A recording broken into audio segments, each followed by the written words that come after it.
बाल मनोविश्लेषण को आपने काव्य और गद्य दोनों रूपों में प्रस्तुत किया है। दोनों विधाओं को लिखने में आपको किन किन चुनौतियों का सामना करना पड़ा? देखिए ओम प्रकाश जी, मैं चुनौतियों के विषय में तो इतना ही कहना चाहूँगी जी कि जो समसामयिक विषमताएं मुझे दिखती हैं कि समाज में हमारे बच्चों की परवरिश कैसे हो रही है जी, उसी को एक दशा और दिशा देने के लिए मैंने अपना बाल साहित्य लेखन किया है। और उसकी प्रेरणा तो मेरे अंतर्मन से ही हुई कि समाज में हमारे बच्चे अच्छे होंगे तो अच्छी तरह से हमारे भविष्य का निर्माण होगा। वाह। और अराजकता, अत्याचार, बलात्कार, रेप आदि की नाम मात्र कहीं गिनती होगी। ये मेरा उद्देश्य रहा कि अगर संस्कारित बच्चे होंगे तो फिर ये सब विभत्स घटनाएं नहीं होंगी। यही मेरा उद्देश्य रहा। और इसमें मैंने एक कहानी है जो भारतीय राष्ट्रीय पुस्तक न्यास से छपी है, चतुरबाज जी। वो भारत की सभी भाषाओं में वो किताब अनुवादित हुई। वाह वाह। और देश के कोने कोने में गई। और एक बूढ़ा घड़ियाल जी, वो भी, उसमें भी वृद्धों की समस्या को लेकर हमने वो काम किया था कि हमारे युवा वृद्धों का सम्मान नहीं कर रहे हैं। तो ये को बच्चों के माध्यम से और जानवर के माध्यम से मैंने संदेश दिया है। और वो दोनों पुस्तकें काफ़ी लोकप्रिय हैं। उन पे पिक्चर भी बना हुआ है, ओल्ड क्रोकोडाइल अंग्रेजी में, उस पे फिल्म भी बनी हुई है। तो हमारा समरसता, मानवता का संदेश ही फैलाने का, वाह, और अपने बच्चों को, युवा पीढ़ी तक आते आते एकदम समृद्ध, समरसता से, संवेदनशीलता से, धैर्यता से संपूर्ण करने का मेरा उद्देश्य रहा है। वाह वाह। और उसमें मुझे सफलता भी मिली है। क्या बात है, क्या बात है। आपको इतने सारे सम्मान प्राप्त हुए हैं। आपको व्यक्तिगत और साहित्यिक रूप से ये सम्मान, देश के और विदेश के सम्मान किस तरह से आपको प्रभावित करते हैं?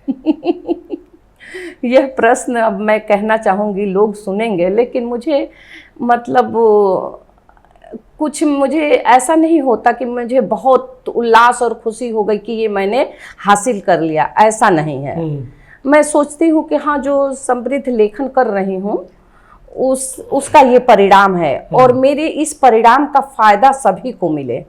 जैसे हाँ, पूजा पाठ में सब फायदा मिलता है पूरे समाज को, इसी तरह मेरे लेखन का फायदा हमारे सभी बुद्धिजीवी वर्ग, बच्चे हों, बूढ़े हों, सभी को मिले। यही मेरा उद्देश्य रहा है। कभी अंतर मन से मुझे कि ये मिल जाए, वो मिल जाए, पुरस्कार के लिए नहीं रहा है। क्योंकि देखिए, ग्रंथों के समय क्या था साधन, मीडिया में कुछ नहीं था। तो उसी तरह मैं सोचती हूँ, सूर तुलसी कबीर की तरह लेखन करती रहूं, मूल्यांकन हो 100 साल बाद मुझे कोई फिक्र नहीं। क्या बात है, दूरगामी सोच है आपकी, और स्वस्थ सोच है, इसके लिए साधुवाद आपको। अभी आपने कहा कि युवा वृद्धों का सम्मान नहीं कर रहे हैं। ये परंपरा जब आपने वो पुस्तक लिखी, जहाँ आपकी पुस्तक छपी, लेकिन ये वर्तमान में और अधिक हो रहा है कि जो युवा हैं वृद्धों को नहीं समझते, लेकिन उन्हें ये नहीं पता या ये वो भूल जाते हैं कि उन वृद्धों की वजह से ही वो इस दुनिया में हैं। जी जी। तो ये हीनता, संस्कारों को भूलने वाला या संस्कारों को न मानने वाले युवा किस दिशा में जा रहे हैं और हमारा भारत किस दिशा में जा रहा है?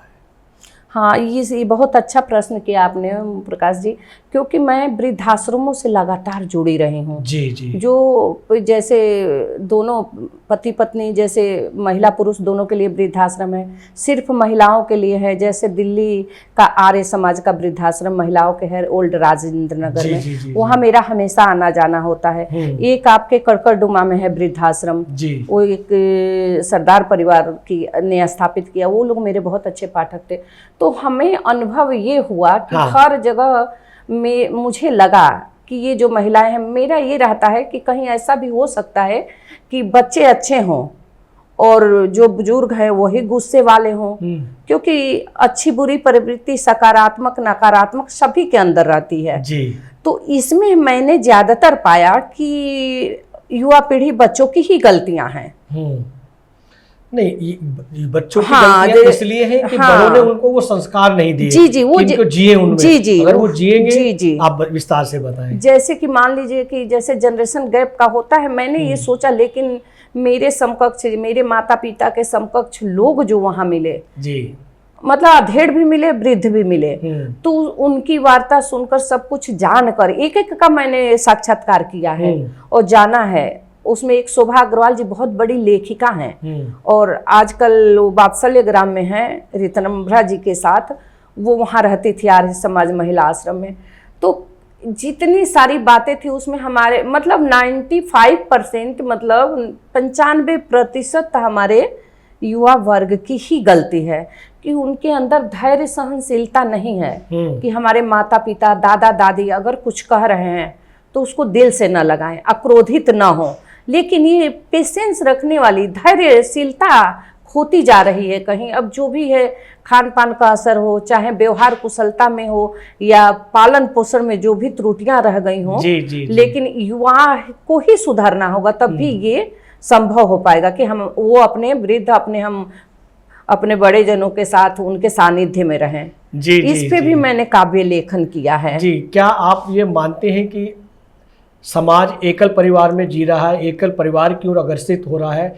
क्या ये कारण है कि हम एक संस्कारवान नहीं हो पा रहे या सामूहिक रूप से सामूहिक परिवार में नहीं रह पा रहे हैं? जी, ये संस्कार विहीन ये समाज होता जा रहा है। जी इस विषय में हाँ जी, बहुत अच्छा प्रश्न किया आपने, क्योंकि ये जो संस्कार विहीनता आ रही है वो जो परवरिश है, दोनों पति पत्नी नौकरी में हैं और एक की कमाई पूरा आया सर्वेंट पे मतलब जा रही है, नौकर नौकरानी जो भी घर की देखभाल बच्चे की देखभाल के लिए। लेकिन क्या वो बच्चों को वो परवरिश नहीं दे पाते हैं? अपने माँ आंचल में जो लगाकर प्यार दुलार अपनी माँ देगी वो एक आया नहीं दे पा रही है। और सिर्फ उसका दायित्व है कि हमें पैसे लेना है, मैं नौकरी करना है और पैसे लेकर जाना है। वो अपने अंदर से वो अपनत्व की भावना कहाँ से आया दे पाएगी? उसे 10 जगहों पे जाना है और उसकी मजबूरी मात्र है कि हमें पैसा कमाना है। और अगर हम चाहें कि आज की युवा पीढ़ी एक व्यक्ति कमाए और अपना परिवार चलाए तो बुरा नहीं है। मैं अपने बेटे बहू सबको यही शिक्षा दी हूँ कि पत्नी घर संभाले, घर को बच्चों को पढ़ाए लिखाए। और ऐसा मेरी बेटी कर भी रही हैं कि अपने बच्चों को अच्छे से परवरिश दे रही हैं। और बहुत सारे लोग मेरी बातों को मानकर, मेरी लड़कियां जितनी भी छात्र रही हैं वो लंदन में भी है और यहाँ भी हैं, अमेरिका में, वो लोग अपने घरेलू जिम्मेदारी निभा रही हैं, जो कि कोई सीए की हैं, कोई इंजीनियर की है, तो वो लोग मानती हैं। मेरी 2 भाभियां हैं, एक छोटी बहन है, वो सब अमेरिका में हैं, वो लोग नहीं करती, सीए करके फिर बच्चे हुए तो छोड़ दी नौकरी। तो एक ये बहुत बड़ा कारण है कि अपने ऐशो आराम के लिए हम अपनी अगली पीढ़ी को आया के भरोसे छोड़ कर जा रहे हैं, तो हमें क्या मिलेगा? आगे वृद्धाश्रम ही मिलेगा। वाह वाह वाह, बहुत अच्छी बात आपने हमारे दर्शकों को बताई, बहुत ज्ञानवर्धक जानकारी आपने दी। हम इसी बात से आगे बढ़ते हैं कि जिस तरह से आपने बताया कि दोनों वर्किंग दंपति अपने बच्चों को एक आया के भरोसे छोड़ के जाते हैं। चलिए, यहाँ हमने आया की बात की, लेकिन कुछ ऐसे संगठन, ऐसी एजेंसी बनी हुई है जहाँ छोटे शिशुओं से लेकर छोटे से बड़े बच्चों तक के 2-3 साल तक के बच्चों को एक केयर टेकर हाउस में उनको रखा जाता है। उनको ऐसे रखा जाता है कि बस उनको उस समय से खाना दिया जाएगा, वहीं खेलिए, वहीं पड़े रहिए या टीवी देखिए। उन बच्चों को नहीं पता कि उस टीवी में, क्योंकि तो शिशु हैं, उन्हें क्या संस्कार देने चाहिए, क्या संस्कार उनमें शोभित करने चाहिए, और वो माँ का, पिता का वो वात्सल्य, वो छुअन, दादा दादी की वो अपनत्व, वो उन बच्चों के भीतर नहीं जाता। ये कहें कि वो भी एक डिजिटल बन जाते हैं या तमाम मोबाइल के या अन्य उपकरणों के आदी हो जाते हैं, इसलिए उनके अंदर अपनत्व, छुअन और जो वात्सल्य पैदा नहीं हो पाता। इस दिशा में भी हमारा समाज बड़ा अलग दिशा में जा रहा है। इस विषय पर हमारे इस विषय पर मैं आपको बताना चाहूँगी कि जो ये स्वभाव तो ऐसा होता ही जा रहा है। मैं अपनी बात बताऊं तो जो मेरे बच्चे जब 10वीं तक नहीं आए थे तो मैंने घर में टीवी नहीं रखी थी जी, ना ही ये मॉडर्न मोबाइल जी, बिना वो छोटा सा मोबाइल रहता था नोकिया का, और जी, नहीं जी, जी। और यही चीज़ है कि आज मेरी बेटी की बेटी पढ़ती हैं डीएवी में, 9th कक्षा के स्टूडेंट हैं वो, और वो मोबाइल नहीं देखती हैं। तो ये बहुत बड़ी बात है। बहुत मुश्किल से जब कोरोना काल में कक्षाएं चलती थी तो होती थी ऑनलाइन कक्षा। हाँ, और खान पान का भी बताऊं आपको कि हमने जीवन में तो कभी बाहर नहीं खाया जिससे स्वास्थ्य बिगड़े या जैसे बंद कमरे के माहौल में जो रखा जा रहा है कि बच्चे इतने तक रहें, तो वो धूप से वंचित रह रहे हैं, बाहरी माहौल, धूल, हवा, पानी सब से वो वंचित रह जाते हैं, बाहरी परिवेश से। उसका बहुत बड़ा असर स्वास्थ्य पे पड़ता है कि वो बच्चे बाहर जब निकलते हैं तो वो युवा अवस्था में भी उनका खान पान या जो बाहर वो शरीर एक्सेप्ट नहीं करता, वो बीमार पड़ते हैं। तमाम तरह की आज सुनते हैं हम बच्चों को वो विटामिन डी किसी में है ही नहीं, कम हो रहा है। ये सब चीज़ें इसी चीज़ का है कि हम अपने अच्छे परिवेश वातावरण से, बाहरी हवा, शुद्ध हवा, प्रातःकाल पार्क वगैरह में जाना, कुछ नहीं, बस कान में लगाए और जिम और अपने कमरों तक सिमट के रह गए हैं। तो इसका बहुत बड़ा असर पड़ रहा है, जो स्वास्थ्यवर्धक नहीं है, वो आयु को भी कम करेगा। लेकिन इधर हमारे युवाओं का ध्यान जा नहीं रहा है। जी जी जी जी जी। उन युवा दंपतियों को जो वर्किंग है, उनको बच्चों की कैसे केयरिंग करनी चाहिए, अपने अभिभावकों की कैसे केयरिंग करनी चाहिए, उन विषय में भी चर्चा। देखिए, मैं कहना चाहूँगी कि वर्किंग होना कोई नहीं मतलब बहुत बड़ी समस्या नहीं है कि हम वर्किंग हैं। वर्किंग रहते हुए भी अगर हम नियम बनाएं कि अपना हम 5 बजे बिस्तर छोड़ते हैं तो 7-8 बजे बच्चों बुजुर्गों का नाश्ता बना के हम 10 बजे अपने काम पे जा सकते हैं।